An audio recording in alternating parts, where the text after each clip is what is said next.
ರಾಷ್ಟ್ರದ ಒತ್ತಡಕ್ಕೆ ನಾವು ಯಾವತ್ತೂ ಸಹ ಮಣಿದಿರಲಿಲ್ಲ. ಹೊರ ರಾಷ್ಟ್ರಕ್ಕೆ ನಾವು ಮಣಿದಿರೋದು ನೋಡಿದಾಗ ನಾವೆಲ್ಲೋ ಮಂಡಿ ಊರಿದ್ದೀವಿ ಈ ಅಂತಾರಾಷ್ಟ್ರೀಯ ಶಕ್ತಿಗಳ ಮುಂದೆ ಅನ್ನೋದು ಭಾಳ ಸ್ಪಷ್ಟವಾಗಿ ಗೊತ್ತಾಗುತ್ತೆ. ಸರ್, ಇನ್ನೊಂದು ಉಗ್ರವಾದವನ್ನು ನಾವು ಹೊರಗಡೆ ಮೆಟ್ಟಿ ನಿಂತಿದ್ದೀವಿ. ಈಗ ಸ್ವಲ್ಪ ಮಟ್ಟಿಗೆ ಪಾಕಿಸ್ತಾನದ ನೆಲೆಗಳನ್ನು ಹೊಡೆದಾಕಿದ್ದೀವಿ. ಆದರೆ ಆಂತರಿಕವಾಗಿ ಇರುವಂಥ ಉಗ್ರವಾದವನ್ನು ತಡೆಯುವಲ್ಲಿ ಅಥವಾ ಪಹಲ್ಗಾಮಿಗೆ ಅಟ್ಯಾಕ್ ಮಾಡಿದವ್ರನ್ನ ಹಿಡಿಯುವಲ್ಲಿ ಫೇಲ್ ಆಗಿದ್ದೀವಿ ಅಂತ. ಈಗ ಆಂತರಿಕವಾಗಿ ಇರ್ತಕ್ಕಂಥ ಉಗ್ರವಾದ ಅದು ಯಾರೋ ಬೇರೆಯವರು ಸ್ಪಾನ್ಸರ್ ಮಾಡಿರ್ತಾರೆ ವಿನಃ ಇಲ್ಲೇನು ಉಗ್ರವಾದ ಇದೆ ಅಂತ ಹೇಳಿ ಎಲ್ಲೂ ಸ್ಥಾಪಿತ ಆಗಿಲ್ಲ. ಹೊರಗಡೆಯಿಂದ ಬಂದು ಇಲ್ಲಿ ಉಗ್ರವಾದ ಮಾಡ್ತಾ ಇದ್ದಂಥದ್ದು. ಈಗ 26/11 ಕಸಬ್ನ ಹಿಡಿದು ಎಲ್ಲಿಂದ ಯಾರು ಮಾಡಿದ್ರು ಉಗ್ರವಾದ ಅನ್ನೋದನ್ನು ಹೊರ ಹಾಕಿದ್ರು ಅವರು. ಈಗ ಉಗ್ರವಾದ ಪಹಲ್ಗಾಮಲ್ಲಿ 26 ಜನ ಪ್ರಾಣ ಕಳ್ಕೊಂಡಿದ್ದಾರೆ. LOC line of actual control ಇದೆ ನೋಡಿ, ಪಾಕಿಸ್ತಾನ್ ಬಾರ್ಡ್ರಿಂದ ಪಹಲ್ಗಾಮ್ವರೆಗೂ ಬರಬೇಕಾದ್ರೆ 240 ಕಿಲೋಮೀಟ್ರ್. ಕನಿಷ್ಠ 10 ದಿವಸ ಆದರೂ ಬರಬೇಕಾದ್ರೆ ನಮ್ಮ ಇಂಟೆಲಿಜೆನ್ಸ್ ಏನು ಮಾಡ್ತಾ ಇತ್ತು ಅನ್ನೋ ಪ್ರಶ್ನೆ. 22ನೇ ತಾರೀಕು ಏಪ್ರಿಲ್ ಆದ ಮೇಲೆ ನಂತರ ನಾವು ಆ ಉಗ್ರವಾದಿಗಳ ತಾಣಗಳ ಮೇಲೆ ದಾಳಿ ಮಾಡೋವರೆಗೂ 10-12 ದಿವಸ ಆಗಿತ್ತು. ಆ ಉಗ್ರವಾದಿಗಳು ಏನಾದರೂ ಅಂಥೇಳಿ ಯಾರಿಗೂ ಸಹ ಗೊತ್ತಿಲ್ಲ. ಆ ಉಗ್ರವಾದಿಗಳು ಪಹಲ್ಗಾಮಲ್ಲೇ ಇದ್ದಾರಾ, ಕಾಶ್ಮೀರಲ್ಲೇ ಇದ್ದಾರಾ, ಪಾಕಿಸ್ತಾನ್ಗೆ ಹೋಗಿದ್ದಾರಾ, ಇವೆಲ್ಲವೂ ಸಹ ಚರ್ಚೆ ಆಗಬೇಕಂದ್ರೆ ನಮ್ಮ ಇಬ್ಬರು ನಾಯಕರು ಸಹ, ನಮ್ಮೆಲ್ಲ ಅಚ್ಚುಮೆಚ್ಚಿನ ನಾಯಕರಾದ ರಾಹುಲ್ ಗಾಂಧಿಯವರು ಮತ್ತು ಆಲ್ ಇಂಡಿಯಾ ಕಾಂಗ್ರೆಸ್ ಕಮಿಟಿ ಅಧ್ಯಕ್ಷರಾದ ಮಲ್ಲಿಕಾರ್ಜುನ್ ಖರ್ಗೆ ಅವರು ತತ್ಕ್ಷಣವೇ ಪಾರ್ಲಿಮೆಂಟ್ನ ಸದನವನ್ನು ಕರೆದು ಅಲ್ಲಿ ಚರ್ಚೆ ಆಗಬೇಕು ಅಂತ ಹೇಳಿದ್ದಾರೆ. ಚರ್ಚೆ ಆದಾಗ ಮಾತ್ರ ಎಲ್ಲ ಸ್ಪಷ್ಟವಾಗಿ ಜನಸಾಮಾನ್ಯರಿಗೆ ಗೊತ್ತಾಗುತ್ತೆ. ಸರ್, ಈಗ ಹಿಂದೆ ಪಾಕಿಸ್ತಾನ ಮತ್ತು ಭಾರತ ಯುದ್ಧದ ಸಂದರ್ಭದಲ್ಲಿ 83,000 ಜನ ಸೈನಿಕರನ್ನ ಬಿಟ್ಕೊಟ್ಟಿರೋದು, ಅದಕ್ಕೆ ಯಾರು ಹೊಣೆ? ನೋಡಿ, ತಾವು ಬರೋಕ್ಕಿಂತ ಮೊದಲು ಹೇಳಿದೆ, ಪಾಕಿಸ್ತಾನದ 92,000 ಸೈನಿಕರನ್ನು ಶರಣಾಗತಿ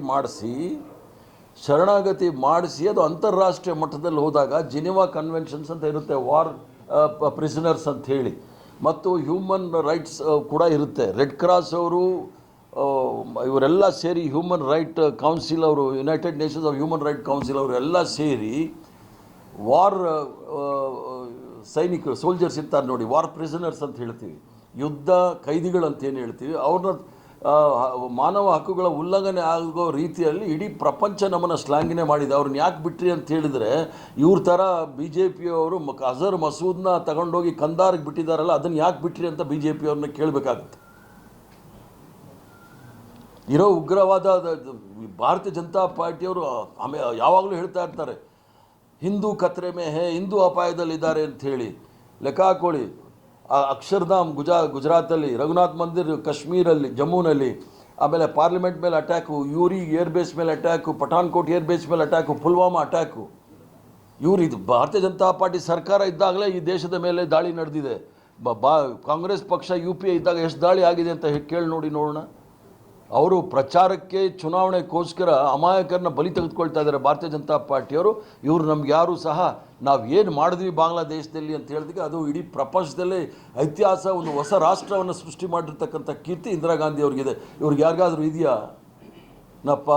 ಊರಿ ಪಠಾನ್ಕೋಟಲ್ಲಿ ಪಾಕಿಸ್ತಾನದ NIAನ ಕರ್ಕೊಂಡು ಬಂದು ನೀವು ಸಹ ನಮ್ಮ ಜೊತೆ ವಿಚಾರಣೆ ಮಾಡಿ ಅಂತ ಹೇಳಿ ನಮ್ಮನ್ನು ಸಂತೆನಲ್ಲಿ ಏನೋ ಮಾಡಿದ್ರಲ್ಲ, ಹಂಗಾಯಿತು ಕತೆ. ಅವ್ರನ್ನ ಕರೆಸ್ಬಿಟ್ಟು ನೋಡ್ಕೊಂಡು ಹೋಗಿ ಅಂತ ಹೇಳಿರ್ತಕ್ಕಂಥ ಕೆಟ್ಟ ಏನು ಗೈಡ್ಲೈನ್ಸ್ ಅಥವಾ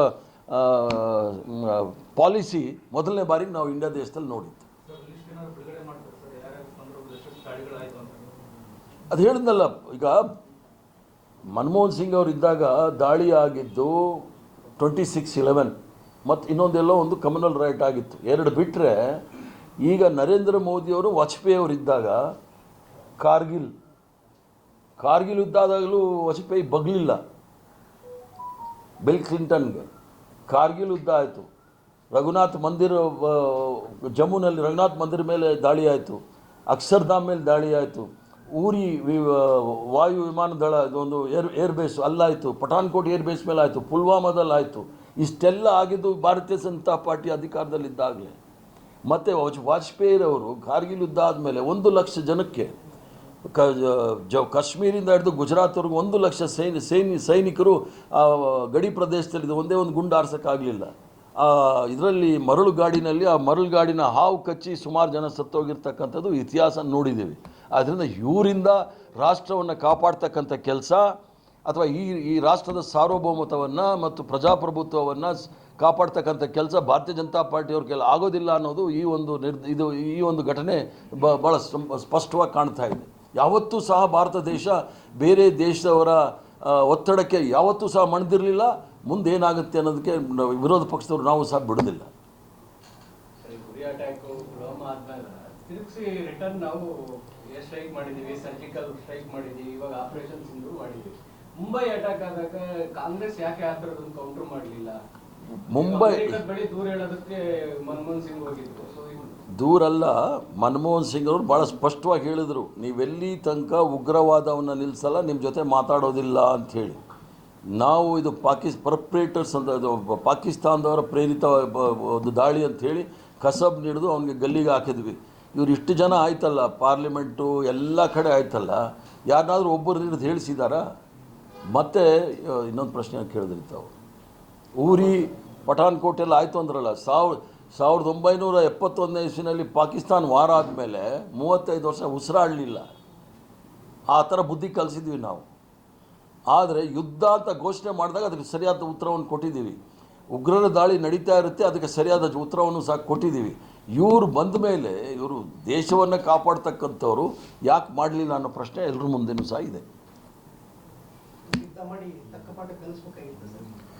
ಅದಕ್ಕೋಸ್ಕರ ನಾವೆಲ್ಲರೂ ಸಹ ಪುನಃ ಪಾಕಿಸ್ತಾನ ಭಾರತ ದೇಶದ ಕಡೆಗೆ ಕಣ್ಣು ತಿರುಗಿ ನೋಡಬಾರ್ದು, ಆ ರೀತಿ ಪಾಠ ಕಲಿಸ್ತಾರೆ ಅಂತ ನಾವೆಲ್ಲ ನಿರೀಕ್ಷೆ ಮಾಡಿ ಅವ್ರ ಜೊತೆ ನಿಂತ್ವಿ, ಯಾವುದೇ ರಾಜಕಾರಣ ಇಲ್ಲದೆ. ಬಟ್ ಇವರು ಆ ಶಕ್ತಿಯನ್ನು ಸರಿಯಾಗಿ ಉಪಯೋಗಿಸ್ಕೊಳ್ಳಿಲ್ಲ. ಕೇವಲ ಚುನಾವಣೆಗೋಸ್ಕರ ಇವ್ರಿಗೇನಾದರೂ ತಕ್ಕನಾದ ಬುದ್ಧಿ ಕಲಿಸ್ಬೇಕು ಅಂತೇಳಿ ಇವ್ರ ಮನಸ್ಸಲ್ಲಿ ಇದ್ದಿದ್ದರೆ ಇವರು ಬಿಹಾರಲ್ಲಿ ಹೋಗಿ ಚುನಾವಣೆ ಭಾಷಣ ಮಾಡ್ತಾ ಇರಲಿಲ್ಲ, ಕೇರಳಗೆ ಹೋಗಿ ಚುನಾವಣೆ ಭಾಷಣ ಮಾಡ್ತಾ ಇರಲಿಲ್ಲ, ಬಾಂಬೆಗೆ ಬಾಲಿವುಡ್ ಕಾರ್ಯಕ್ರಮಕ್ಕೆ ಹೋಗ್ತಾ ಇರಲಿಲ್ಲ. ಈ ಮನುಷ್ಯ ಮಣಿಪುರ್ಗೆ ಹೋಗೋಕ್ಕಾಗ್ತಾ ಇಲ್ಲ, ಇವರು ಬಾಕಿ ಕಡೆ ಎಲ್ಲ ಹೋಗ್ತಾರೆ. ಆದ್ದರಿಂದ ಸಂಪೂರ್ಣವಾಗಿ ರಾಷ್ಟ್ರದ ಪ್ರಧಾನಮಂತ್ರಿಗಳು ವಿಫಲರಾಗಿದ್ದಾರೆ. ಪಾಕಿಸ್ತಾನದ ವಿರುದ್ಧ ಯಾವತ್ತೂ ಸಹ ಹೋರಾಟ ಮಾಡಬೇಕಂದ್ರೆ ಕಾಂಗ್ರೆಸ್ ಪಕ್ಷ ಪ್ರಬಲವಾಗಿ ನಿಲ್ಲುತ್ತೆ. ಅವರ ಉಗ್ರರ ಏನು ಹೆಡ್ ಕ್ವಾರ್ಟರ್ಸ್ ಇದೆ, ಠಾಣಗಳಿದೆಯಲ್ಲ, ಅದನ್ನು ಮುಗಿಸೋವ್ರಿಗೆ ಅವ್ರ ಜೊತೆ ನಾವು ಇರ್ತೀವಿ. ಆದರೆ ಇವರೆಲ್ಲ ಇಷ್ಟೆಲ್ಲ ಮಾತಾಡೋರು ಅಸರ್ ಮಸೂದ್ ಅವರ ಸಂಬಂಧಿಕರನ್ನ ಕೊಂದ್ವಿ ಅಂದರು, ಅಸರ್ ಮಸೂದನ್ನು ಯಾಕೆ ಕೊಲ್ಲಕ್ಕೆ ಆಗಲಿಲ್ಲ ಇವ್ರ ಕೈಯಲ್ಲಿ. ಅದನ್ನು ಭಾಳ ಸ್ಪಷ್ಟವಾಗಿ ಏನೋ ಮಾಡೋಕ್ಕೋಗಿ ರಾಜಕೀಯ ಮಾಡೋಕ್ಕೆ ಪ್ರಯತ್ನ ಮಾಡಿದ್ರೆ ಪ್ರಯೋಜನ ಆಗೋದಿಲ್ಲ. ಧನ್ಯವಾದಗಳು, ನಮಸ್ಕಾರ. ವಿಜೇಂದ್ರ ಟ್ವೀಟ್ ಮಾಡಿದ್ದಾರೆ, ಕಾಂಗ್ರೆಸ್ನವರ ಹೇಳಿಕೆಗಳು ಪಾಕಿಸ್ತಾನ